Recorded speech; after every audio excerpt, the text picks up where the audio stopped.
season. Maura, your thoughts on how the team played against Wisconsin and what you guys really hope to take out of that series going into North Dakota? Yeah, I thought it was a good weekend. Certainly played better on Saturday, a more complete 60 minutes. I think we played pretty well at times on Friday, just some lapses. We spent a lot of time in our D zone as a result, and they put a lot of pressure on us. But I thought overall we played well. I think we played to the level of competition, like I had mentioned last week, and at times I think we controlled the play. So overall, you know, we don't want to be losing those games because I think we could have won. And we're happy to end that shutout streak that everybody wants to keep talking about, but now we're focused on North Dakota.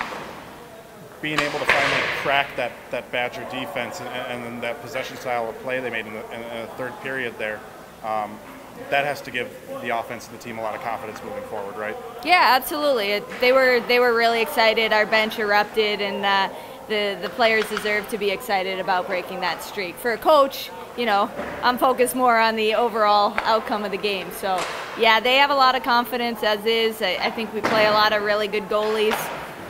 No difference there, and we're able to score against her, so that's great.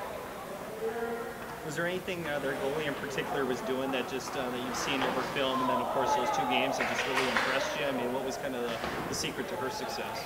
I think she has a really good team in front of her. I think they have a great D-core. I think they put a lot of pressure on us, and they possess the puck really well. So the shots that she sees tend to be from the outside. They keep things on the perimeter pretty well. And she's done very well for them. She has a lot of size. She's pretty athletic in there. So she earned that streak, and that's great for her. Your thoughts on your own goalie, how she played over the weekend?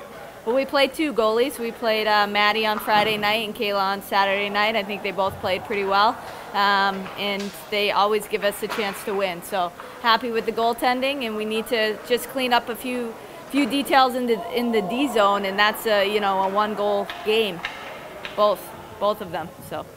Kayla, could you maybe break down a little more what you liked, what you saw out of her on Saturday? That was kind of her first start after Maddie had a run there of a few games in a row. Yeah, I think Wisconsin had 40 shots, I want to say, on Saturday.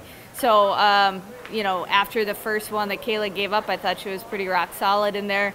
She keeps things quiet for the most part. There are a lot of difficult shots that she's facing that she makes look really easy. Pucks wind up in the corners, thankfully. She's locked in. She knows when to quiet the puck down, get us a face-off when we need one. There's a big difference when the game's on TV and when it's not. So Friday night, when you have all those timeouts, there's a lot of rest and a lot of, you can slow those teams down. Saturday's a completely different game. So she did a great job. Looking to continue with the rotation going forward of Maddie and Kayla? Ideally, I think we're better when we have two top goalies battling it out. They give us a chance to win, and they get rest for a long season. I think that's the way to go. How important is it going to be that third line, that third D pairing, to get them up to that level? Because it felt like Wisconsin had a lot of depth, and by the third period, it felt like your girls those top two lines were pretty exhausted.